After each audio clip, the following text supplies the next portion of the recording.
afternoon and welcome to today's session 6, persuasion tactics for sales. I nearly said to increase sales, but for sales. So we're live across LinkedIn, Facebook, Twitter, YouTube, the works. And if you want to know more about today's session, you'd like a replay of this session, you can email the address on screen, london@maverick.io, where they will send you some of the details of what we're going to be talking about today. So there's 6 persuasion tactics. I'd love to take credit for discovering these, but I haven't. But what we are going to do is take these 6 and show you how you can deploy them in various different ways to get your sales targets hit and to help you open more doors. So wherever you're watching, please feel free to ask questions in the chat or the comment box if you're on LinkedIn or Facebook. I think there's a comment box there too. So let us know where you're joining from.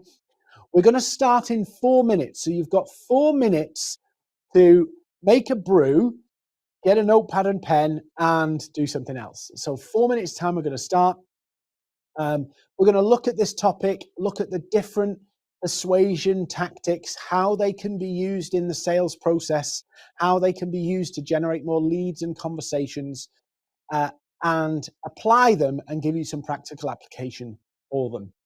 So if you're joining us on LinkedIn, say hello and let us know. I'll just check we're all live here on the different channels. Some people won't have joined yet on LinkedIn just because we came live early for a few minutes just to make sure everything's working. But I can see we are here. So that's brilliant. And if you're joining us to watch today, please let us know where you're joining from so we can invite you to share your questions and engage with us in terms of applying these 6 tactics. I can just see it's there, and I can see myself looking down at the camera on the event too. So that's awesome. I can see everybody's there. Right. So notepads, pens at the ready. I can see Elsie's here, Katie's here. If anybody else is joining, I see there's a few more people joining on the social channels. All of your chat is coming in on a screen just there. So just to the left of the camera from my side, there's a chat there. So if you've got questions or you want to ask something, it is there. So we're going to look at, and I'll just give you a bit of background to these. So Robert Cialdini did a study many years back and discovered that there were 6 persuasion tactics that are used to convince people to take action. There's 6. Now, he's seen them misused and he's seen them used effectively. And he's got a brilliant book called Influence by Dr. Robert Cialdini, which breaks these down into more detail. But what I'm going to do is going to give you an overview of them and then actually show you how you can apply them into your sales strategy and into your sales techniques, particularly on digital channels. So there's one of them I don't like, but I will talk about it. There's one of them I don't like, but I will talk about it and explain it and why it works. So if you're joining us, do let us know where you're joining us from in the chat so that I can see who I'm talking to. I can give references, and I'm going to ask you as well to tell me a bit about your business so we can apply these for specific real-world examples. So before we start, we've got a minute till we start. Please go into the chat or the comment box and tell us what your business does. Tell us a bit about your business so I can apply the examples to your business, because that's the way you're going to get the most out of it. So just say, I do this, or I do that, or we do that. Put that in the chat. It'll come onto the screen here near me, and I'll apply the examples. So tell me where you're joining from and what your business does, or what you do, or what you're selling. So go do that now. And we'll start in 2 seconds time. So whilst you're putting that in, thanks for joining us. We're going to start now. Notepads, pens ready. We're going to go through the 6 persuasion tactics for sales. And we're going to particularly apply these for a digital channel. How do I use these in a digital space? Because more and more of us are having to sell and to reach our prospects in a digital way. And actually, some of these link really, really well, and you can use them together. So, Jacob, international payments and collections. So people are starting to put in their roles and what they do. They're UK based. Great. So the 6 principles of persuasion that Robert Cialdini documented many years ago. The first one is reciprocity. Reciprocity. So reciprocity is one of the most powerful tools in human nature. Now, a lot of your sales strategy can actually leverage reciprocity. A lot of your reach across digital platforms can leverage reciprocity. What is reciprocity? A simple way to explain reciprocity is when you do good for somebody else, they feel obliged to do good for you. Now, I've seen this applied in lots of different ways, and I'll give you some real simple ways, and we can build that out into more complex ways. So one of the simple ways you can use reciprocity is that if you know a prospect is going to be difficult to reach or difficult to communicate with, you show that prospect you've taken more time and more effort to help them and to introduce yourself to them. So I'll give you an example. A number of years ago, what I did is I created a brochure is showing the companies how we could help them grow their business. And then we encased it in plaster of Paris. Now, it sounds very complex, but we did this. This is a few years ago. And we sent them a hammer, this block of plaster of Paris, and said, we want to help you smash it. And so we sent this to them. They smashed it. And inside was this individually designed presentation about how we could help them grow their business and hit their targets. The level of effort we had gone to encouraged and facilitated reciprocity. One of my clients shared a story with me on WhatsApp in one of the groups for our clients, a WhatsApp group. And they said, what we've been doing on LinkedIn is we've been engaging with people on LinkedIn, interacting using our 7 steps method. Our 7 steps of social selling is simply a path that uses some of the 6 persuasion tactics to actually generate conversations with prospects and reduce friction in that kind of appointment setting, call booking, first meeting process. So they'd been doing that, and to go the extra mile, they sent one of their prospects a cake because they just celebrated a big win. So they sent a cake, and the prospect came back and said, I'm really sorry I've not been able to get back to you. Let's get that meeting in the diary. I really appreciate the extra effort you went, and the meeting was in the diary. So reciprocity is about putting credit in the bank with another human being so they feel almost like a debt to reciprocate and to be kind and considerate back. So reciprocity takes effort. You can use it by engaging with your prospects' content consistently. You can encourage reciprocity. You can do it by some kind of high touch encounter. But the idea is that you're putting credit in the bank that people will give you their time because you've put time in to help them. Ryan Stevenson's here, and Paul's here, and Jonathan's here, and Jamie's here. So reciprocity is a powerful tool. I did this a few years ago, 20 years ago. So 20 years ago, I was a young whippersnapper salesperson who didn't want to cold call. And so what I did was I sent a big graphic to a head of marketing for a major automotive brand. And I sent this big graphic for 2 reasons. One, it was a really good graphic and really wowed you. And 2, this company was looking at graphics, that they were trying to get their showroom graphics sorted out.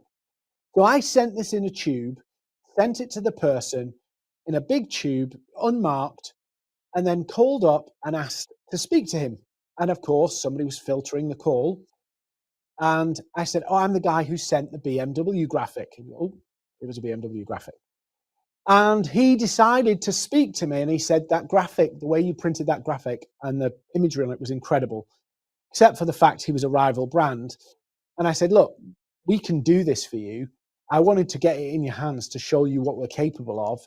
We can do it. It was worth the extra mile to get it in front of you."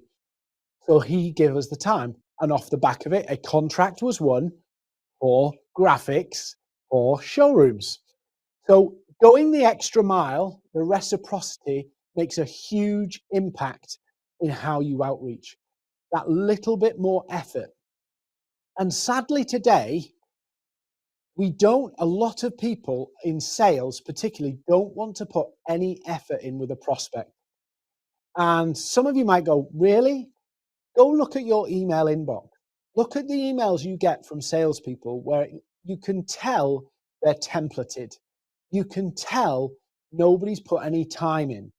You can tell most of the time they didn't even read that email before it was sent by a bot.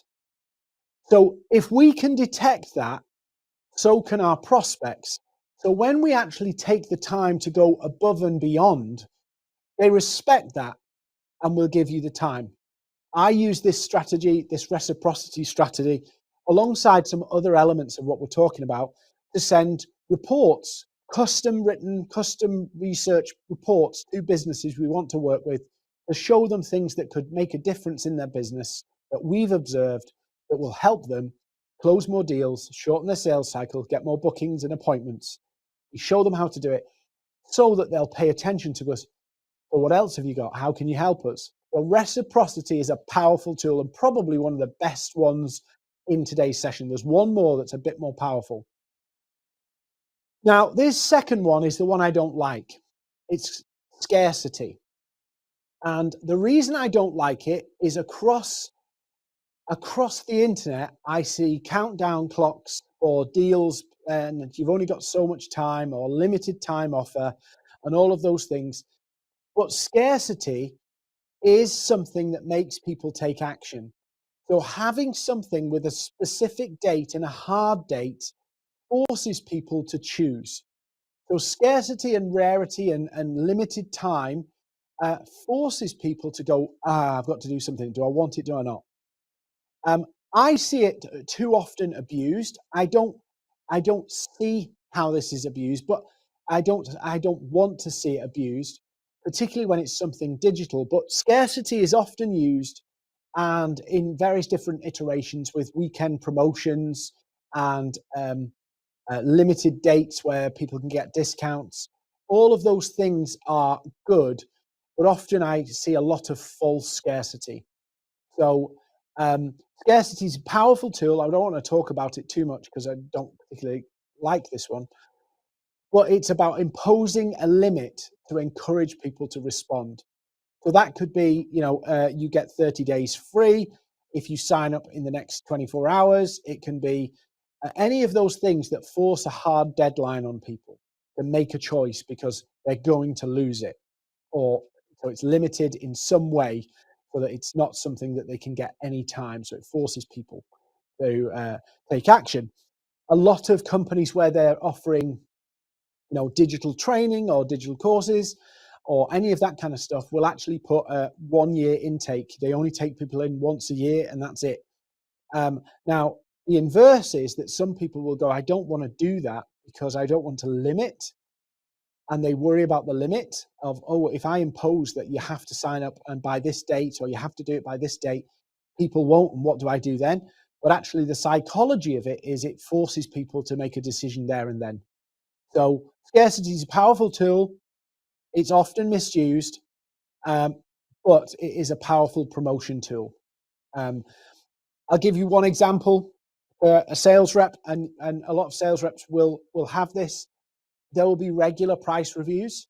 And so a sales rep will put a proposal in and say, this price is held for 14 days because we are reviewing our prices. And I know some software companies do that. They'll hold a price for a particular period of time. You can have that discount to sign up. But once you've If the quote expires, the price goes up. These are persuasion tools to persuade people into a place of making a choice and making a decision. With scarcity as well, you've got the angle of actually it forces people to make a decision quicker. So if you've got a longer sales cycle, you can use scarcity to say, look, the end of the month's coming, the prices are going up, price is held to the end of the month, but after the end of the month, I don't know how it's going to hold up, or we'll have to redo the quote or redo the proposal. So imposing these deadlines will help your customers make a choice. Sometimes it's misused, but actually if you build a system where you have regular price reviews, and I know lots of software and SaaS companies do this, it is a good tool for helping people decide. It's also a good follow-up tool as well, because you can follow up and say, hey, just remind you the quote expires in 5 days. So if you want to do it at this price, you need to do it before this date. So a very common way to do it. Now, this third one is really important. Now, why am I telling you these? I'm going to tell you these tactics because if you start to think about these, they'll help you in how you outreach on email. They'll help you out how you outreach on LinkedIn. They'll help you how you outreach on the phone so that you can have a more persuasive offer for your prospective clients. But I would say that this next one, done well, and I try to do this on LinkedIn and I do this on LinkedIn and I encourage other people to do this on LinkedIn. This one will bring clients to you. So the principle of authority. So when you decide to launch a business, go into sales, what have you, you have to establish your personal authority. Now, what does that mean, your authority? It means your market leadership. It means your influence in a particular market. It means your elevation in a market. And LinkedIn is a brilliant way where you can elevate yourself above the competition. And if you're a solopreneur on watching today, actually, you have no disadvantage over a large company. LinkedIn and social media levels the playing field. So you as solopreneur and you as senior BDR for a multinational, you actually compete in exactly the same way.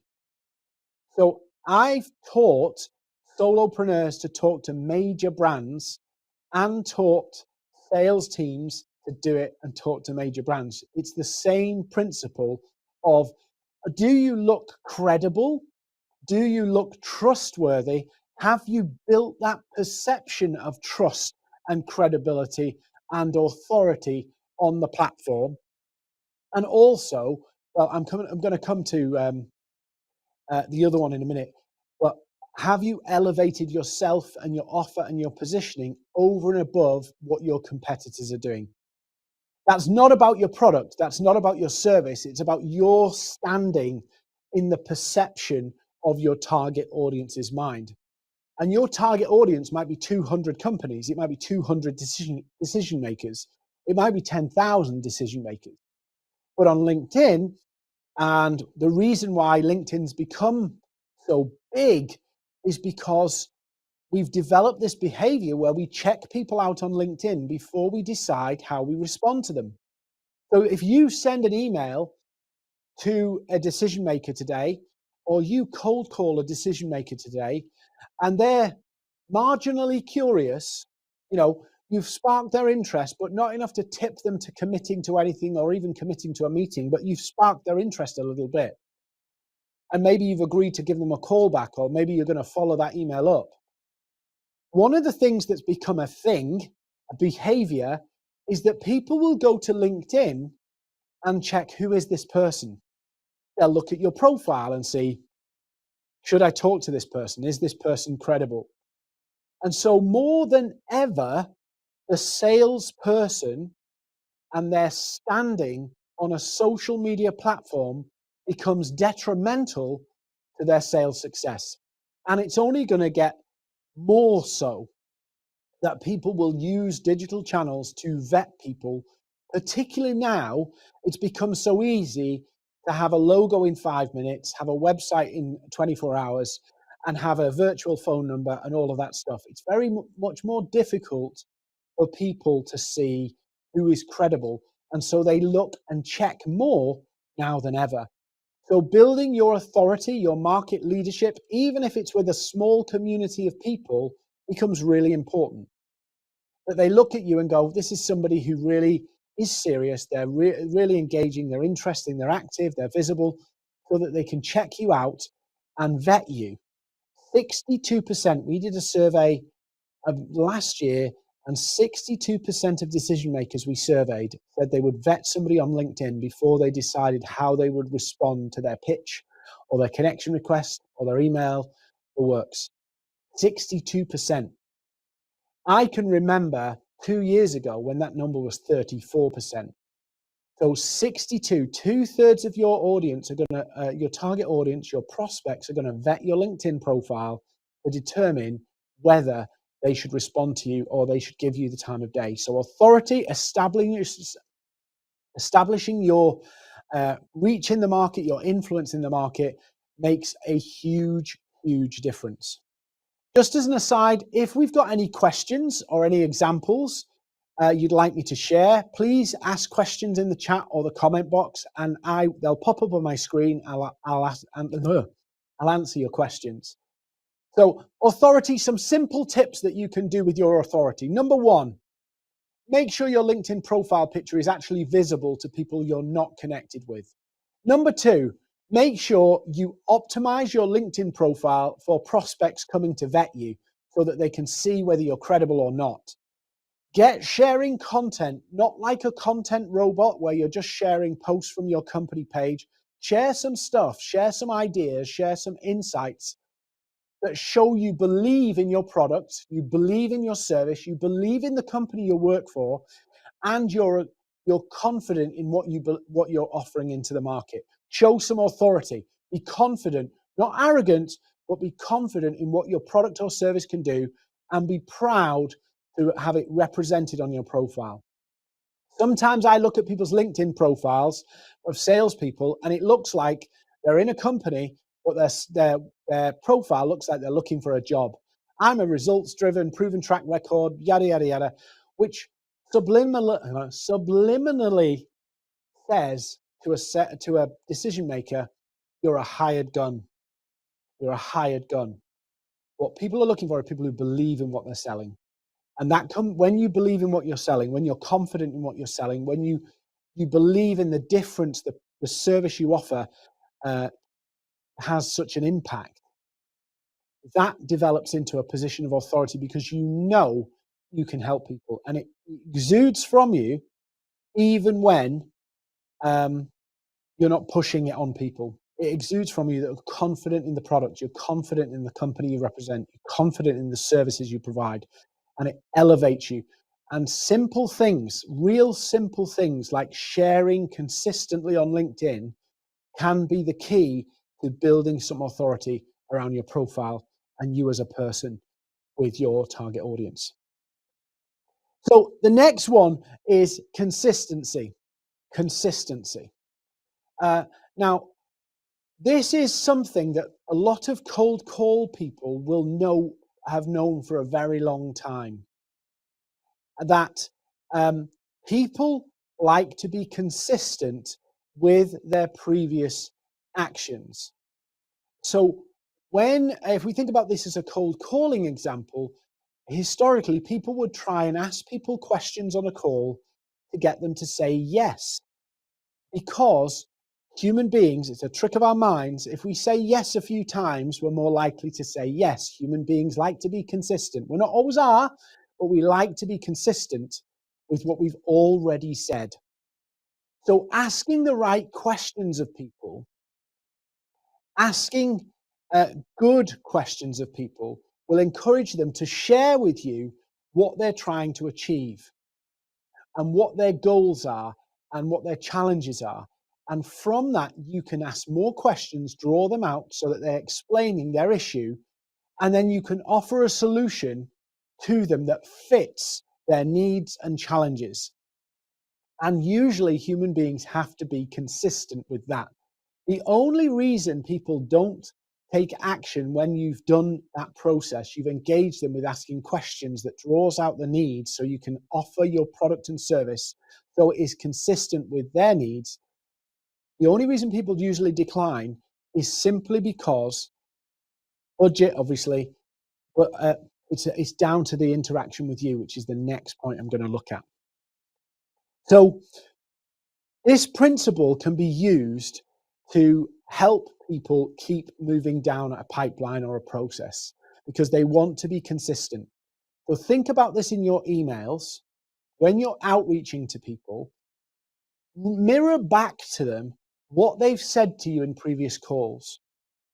So, dear Emma, thanks so much for our call today. It was really helpful for you to understand that your top priority is fixing X and Y, and you want to do this in the next quarter.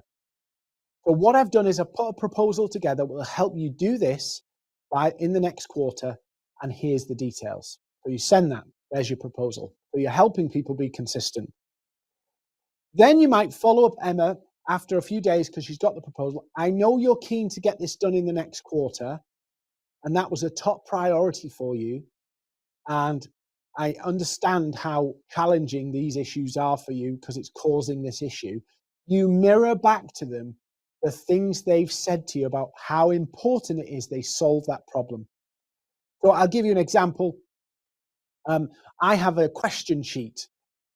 So there's some key questions you can ask your prospects if you're on a call with them that will help them show you what they need to be consistent with. So if you want a copy of those questions, just email the email address on screen here, london@maverick.io, and I'll share with you some good questions that you can ask people. Azar, yes, this is being recorded. Again, email here, email this address here on screen, london@maverick.io, and we will send you the recording and we will send you the question sheet that will help you understand how to uncover the needs of your client and how you can use those to help your clients be consistent in what they've said. The simple one is, okay, I'll role play with the camera.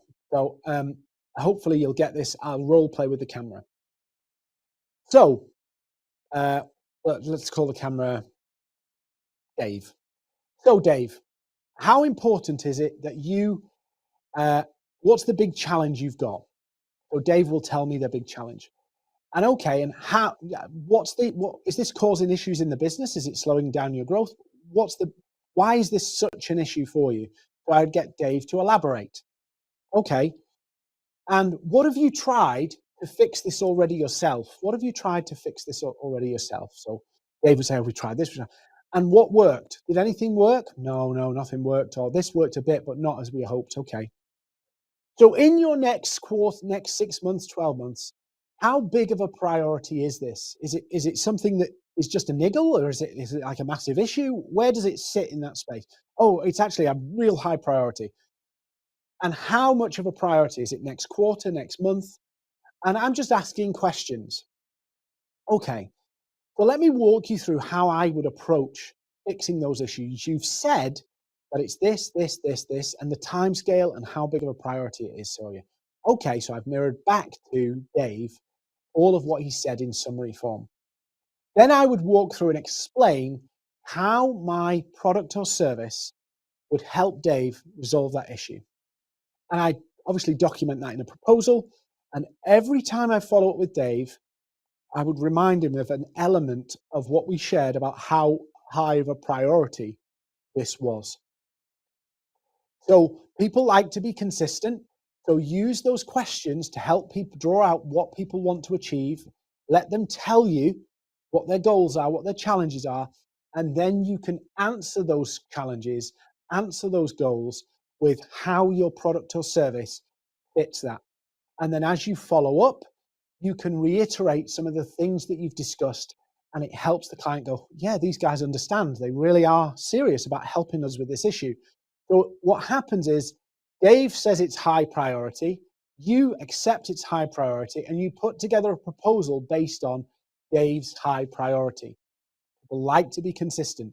They either then come back to you and say, I don't believe your proposal is it.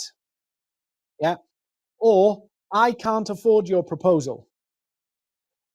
But they have to be consistent with what they've said. So you can quickly find out who is what. And if you wanted to add scarcity in, you could put a proposal and say, given that you want to have this achieved by this date, this is the absolute latest date we can start.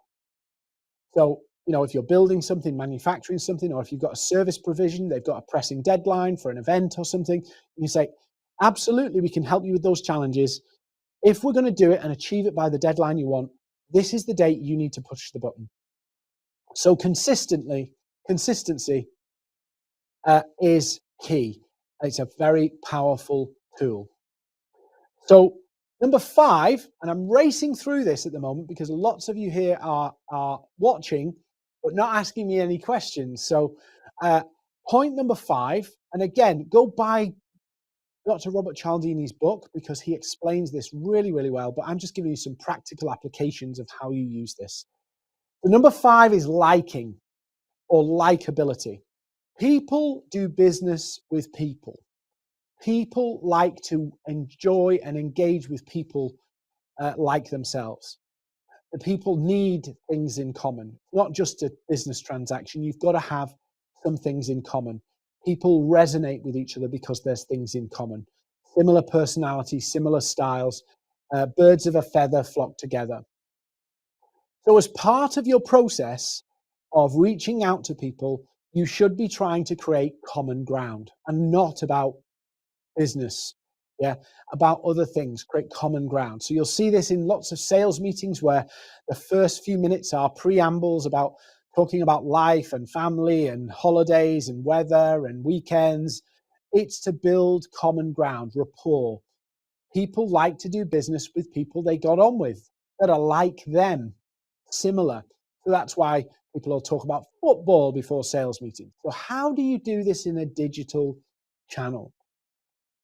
Well, in our 7-step social selling process, we actually teach you that part of your process is to actually build that common ground through content, through sharing things, what we call engagement posts and personal posts, but also by engaging with the prospects about the topics that they matter to them. So it's not just about, actually, I've got a great comment on that cybersecurity article that somebody's wrote. It's not just about dumping your head knowledge on people. It's not just about giving your opinion on a topic related to your sector. It's actually about commenting on that achievement or that fundraising post and saying, well done, such a great cause, and celebrating with your prospects and engaging with them to build that likability. I know we would love it that human beings just get down to business, but the reality is we don't. We don't just get down to business. You can't separate the business, the worker and the private citizen. You can't separate the employee and the individual. We are a joined up human being. And on LinkedIn particularly, well, wherever we go, we're human beings. But on LinkedIn, those worlds collide. You've got the private and the personal, the private and the work colliding. So you can build a lot of bridges with people by engaging with them in a social way to build up that level of connection and rapport and likability that you seem like a decent person. You seem like a relatable person, which makes that sales conversation, makes that future conversation about business easier and more relaxed. Somebody's asked if you can have a recording. Absolutely. Just drop us an email here and we'll send it to you. So likability is really key. If there's common ground, if your prospects are into football, engaging with them over football is a good thing. These are key things, but we often forget this in a digital space. So whether you use email, whether you use phone, whether you use LinkedIn, you've got to get that common ground quickly. And it's much easier to do it on a digital channel because you can do multiple touch points before you have to pitch. Whereas when you do a cold call, you have to do it all in one hit. And if you miss that hit, you can try another hit, but actually the information doesn't correlate across. So if I engage with a prospect on LinkedIn and we have a little bit of banter about something on LinkedIn today, in a few days' time, I can go back to them and have a bit more banter, and I can build up a relationship, a digital relationship with a prospect, all intentionally, knowing I want to build the relationship to make it easier to sell, but actually I'm all for building that relationship to sell. That's how we do business. So liking and likability is critical for the salesperson because people buy into who's selling it. You can have the most wonderful, kind, fluffy company, but if you've got a ruthless salesperson who has no personality and just wants to cut to the chase, the prospect will ignore it no matter how good your offer is. Think about that. Yeah. Often the success of a company is based on how the salespeople reach out. And if they're being hard-nosed and ignoring likability, yes, they'll pick up a few deals. Of course they will. The law of averages says they pick up a few deals. If I stand on the streets of London with a placard saying I can grow your business with social media, and I stand there all day with my placard, I'll pick up a deal, but it doesn't mean it's the best way to do it. Building human relationships, deliberately choosing to build relationships with prospects before you pitch will reduce the friction down the line. When you get to the process, when you get to the proposal, when you get to the follow-up, it will reduce the friction because people tend not to ignore people they get on with. They reply back and say, I'm absolutely swamped. I don't have the bandwidth to deal with it right now, but I'll absolutely come back to you in the next couple of weeks. But that does not mean you ignore them. You can keep your relationship and banter up despite that. Just don't twist it and try and turn banter into a follow-up. Just keep the banter one way, keep the business the other way, but build the banter and the relationship and the likability first. So real important, likability. Now, this final one you should all know, yeah? But many people get this wrong. So this is the principle of consensus. So the principle of consensus. In other words, human beings. Katie's just asked a question. I'll deal with Katie's question, then I'll move on to consensus. So Katie, if I was talking about a LinkedIn process and our 7 steps, I would probably the best thing to do, Katie, is if you want to understand it a bit better, is drop us an email and Simon and our London team will actually walk you through, because we have a 7-step process of actions to do to use some of these principles to actually establish contact with people. So build those relationships. So what I would be doing is we talk about 2 interactions, no sales pitch, 2 interactions before you connect, and at least 3 to 4 interactions before you pitch. So 2 before you connect and 3 to 4 before you pitch. So you don't seamlessly transition to a pitch. Hey, how are you? Great. I'm good, thanks. Oh, awesome. How's business? Not bad. Doing well. You want to buy my stuff? No. There is deliberate breaks in the process, so that when you talk about business, it's not twisting conversation to something else. You know why? I've never met anybody who's good at twisting a conversation without it being obvious. So I would go, Monday, I'm going to engage with a prospect. They're sharing about the cancer charity they're working for. I'm going to give them the support. I'm going to shout and say how great that cancer charity is, and do all that stuff and celebrate that they've done the run and all that kind of stuff and commend them. Leave it alone. Do that. Then the next day or a couple of days later, they're sharing about an award they've won in their business. Congrats, it's brilliant. Or they're sharing about a new product launch. Awesome. I give some meaningful, or they're asking questions, or they're sharing some insight piece. I'll add my opinion.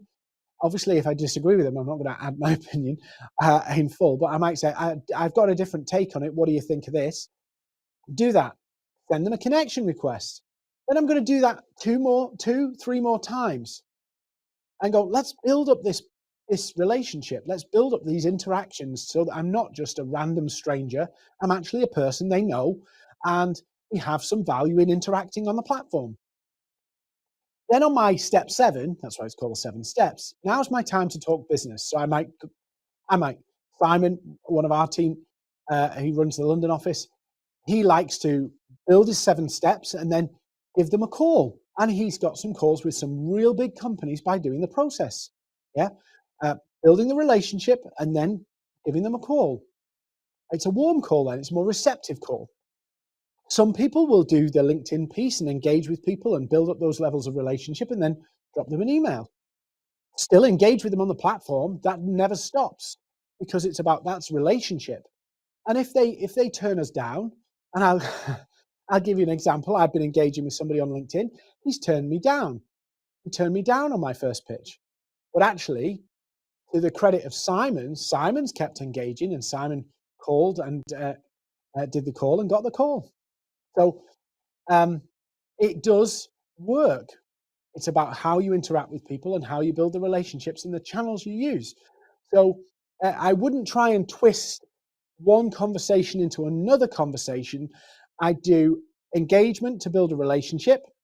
And then I've built a level of relationship. I've earned some conversation. I've built the reciprocity and the likability a little bit.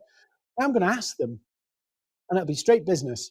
I might put some light-hearted things in it to make it less formal and things like that because I've interacted with the person before. But ultimately, that's what I'm doing. I'm building a relationship so that they'll be more receptive to talking business. Yeah. Some people might go, it's a bit sinister. That's sales. Yeah. Marketing is out there. Marketing, for an example, is there to convince people they need your product. Yeah. Sales is the same. And some of my clients are some of my closest friends because I've built those relationships, and they can ring me in an evening and I'll pick up and I'll talk to them.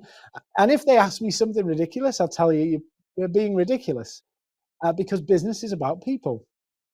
So the final point, consensus. People, again, this sounds a bit sinister, but human beings by nature don't want to go against the grain. By our nature, we don't want to go against the grain. So the principle of consensus is simply that people don't want to be the first. They generally want to follow a crowd. Now, that doesn't sound very good. It doesn't sound very popular, but it is true. So this is where things like social proof and confidence building that other people have made a similar decision, case studies, testimonials, all of those things are key to helping people see why they should choose to work with you. So again, when it comes to your LinkedIn profile, are you putting stuff on there that actually shows other people like your prospects have had results from working with you, that have bought your product or bought your services? Social proof is the key to building that confidence and trust that people go, well, if they've done it, I must do it. So I'll give you one example, and it's actually an example from Dr. Robert Cialdini, was that a hotel put in their bathrooms, I can't remember the statistic, 84% of users are not are reusing their towels to save water and protect the environment. 84%. I can't remember what the stat was, but 84%. And what they found is after putting those stickers up in the hotel rooms, people tended not to ask for fresh towels or put the towels in the bath like you do to get new towels. It reduced because people tended to follow the crowd. Not all the time, not everyone, but consensus is about going with the flow of what other people are doing, following trends. You see this in fashion, you see it in lots of cases, you see it in technology, you see people jumping on bandwagons. Consensus is a way to say, you're not the first person to do this. Other people have done this and they've had this result. You're not the first. The first is a very risky decision. So you're not the first. And that is why consensus makes a difference. People can feel reassured by your case studies and your testimonials, assuming they're relevant to the target audience. The visibility of your profile, what they see around you, can reassure them about who you are and whether you're credible. It speaks and adds to the authority piece. In other words, when we talked about authority, people conform to people who are elevated. So people in uniform. I'll come back to the authority for a minute. This is a really funny story.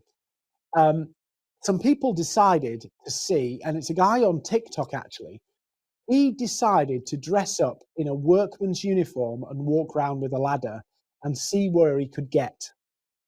And he discovered that very few people would challenge him whilst he was walking around in the high-vis stuff with a ladder. And he got through the tube, he got into places, restricted locations, he got into events with a ladder, lots of different places he got with a ladder. So that authority piece also adds to the way you present yourself, elevates you, and people do it.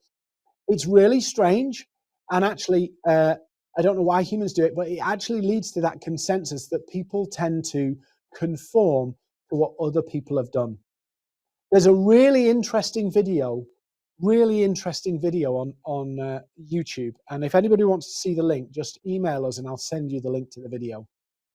And it's whereby people are in a meeting room waiting for appointments, and every few minutes a buzzer goes and they plant a person in the room that stands up every time the buzzer goes and sits down. And this is a plant. This person's deliberately there to do it. And every time that buzzer goes, the person stands up and sits down. And then more, members of the public come in. And at first, one person comes in and sees it, and there's no communication. And then suddenly another person does it. Stands up, sits down every time the buzzer comes. That person who was the plant gets seen and leaves the thing, and the whole room of the public carry on doing this stand up, sit down thing in the whole room. Proper social experiment to see how people tend to conform with the crowd, sometimes even when it doesn't make sense. And it's a real fascinating video to watch, that actually people like to go with the flow. People like to get on a bandwagon. People don't want to be the first.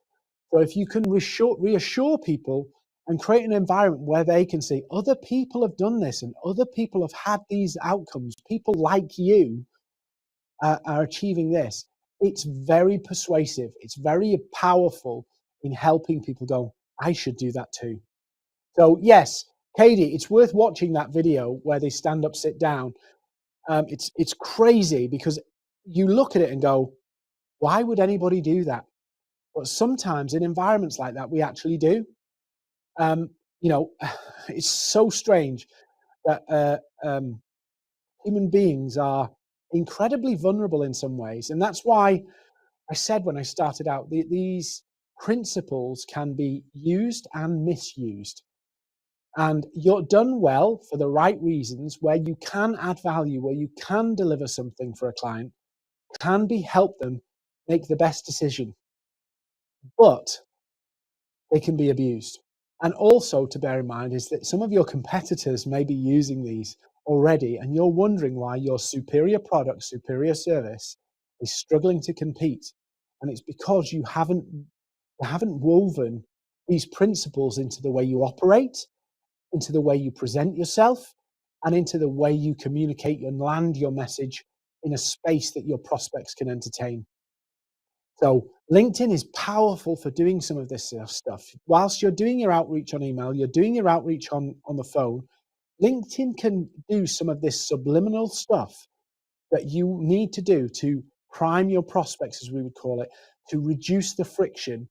And ultimately, these principles implemented well will shorten the deal cycle, will prompt a quicker decision. And if you're a new sales rep, it will shorten the time to revenue. So if you've got a bank of new reps, some of this stuff done early, and it's not just let's go on LinkedIn and do stuff. It's the way you do it. It's the presentation. It's the way you put the message. these things will shorten the time to revenue from a brand new rep to hitting revenue. Really, really important. I was on a call. I wasn't on the call. Earlier this morning, our team were on a call with a client who was absolutely loving what we were up to in cybersecurity. So we helped them with their selling of cybersecurity products and services. And they said, absolutely love you guys. There's people we're reactivating right now on previous pitches and proposals that have gone silent, that are coming back highly responsive, highly engaged, wanting to move forward, simply because of the way we've positioned things, the way I've used reciprocity and the likability and the consensus on LinkedIn that's helped me unlock deals that had kind of gone cold or dead, because we know it's not just about the proposition. It's not just about what the paperwork says. It's not just about what the product does. It's actually about how you leave people, what state you leave people in. What's their thought process? Do they go away from your conversation thinking you're the best choice? We've all had those meetings, right? We've had those meetings where we come out of it knowing full well we don't have a cat in hell's chance of getting that deal because the person's already decided. We've had that. We've seen that. We've seen the times when the people say, do you know what? This is all great, but it's not for us. And we know, and you know, you can make a massive difference in their business, but they just can't see it. You have to use some of these principles ethically, but position yourself using these principles so that you can unlock some of these conversations that are difficult and reduce the friction, reduce the tension out of them, so that you get progress. So I would highly encourage you in this short session, I've given you some examples. If you want to understand this a little bit better, some of you are going, do you know what? I've got a 6 or 7 figure sales target this year, and I need to unlock stuff. What you do in January can either help you hit January and February's numbers, or it can help you hit the rest of the year's numbers. So implementing these strategies now will not just benefit you for the next month, it will actually help you elevate your position to make the months down the line get easier in terms of selling and sales and closing deals. So if you want to know more, we'll offer you a free strategy call. Just email us on the screen. If you want the resources, we'll send them free. We'll send you the replay. We'll send you the key questions for consistency. So we'll send all of that stuff to you anyway. But if you want to dig into this and go, I want a deeper look at this, we'll have a little free strategy call. See if we can help. If we can't, we'll just give you some input. If we can, we'll tell you how we can help. But I'll highly recommend getting Robert Cialdini's book, Influence. A brilliant book. It's chunky. It's a chunky book. But if you want to think about how do I implement this, drop us an email. Email's on the screen, and we will walk you through some of the key things you can be doing to implement this now. So thank you so much for joining us today. Simon has had COVID, so he's not so good, but I think he's in the chat somewhere or on one of the platforms. Join us next Thursday. We've got another session next Thursday. So great to see you then. And if you want the resources, drop us an email. Thanks for joining. Past year, Maverick has helped generate more than 15 million in new business. The biggest reason for this is our 90-day training and implementation platform we call the Accelerator Program, where we teach your team to sell on social media with an implement-as-you-go strategy. It's not a pre-recorded course, it's hands-on sales training that develops and grows with you, with 90 days of real action that generates business and long-term revenue. So who is it for? This program is for entrepreneurs, marketing and sales professionals who want to sell without ads, cold calling, or pushy tactics. A better way of selling with real steps to take, which speeds up your sales process without burning any bridges. These are just a few examples of results our members have achieved using the Accelerator. As you can see, the Accelerator isn't about quick wins, it's about building a better sales process. If you'd like to learn more, just book a call with the Maverick team and we'll show you how the Accelerator program can win you new business.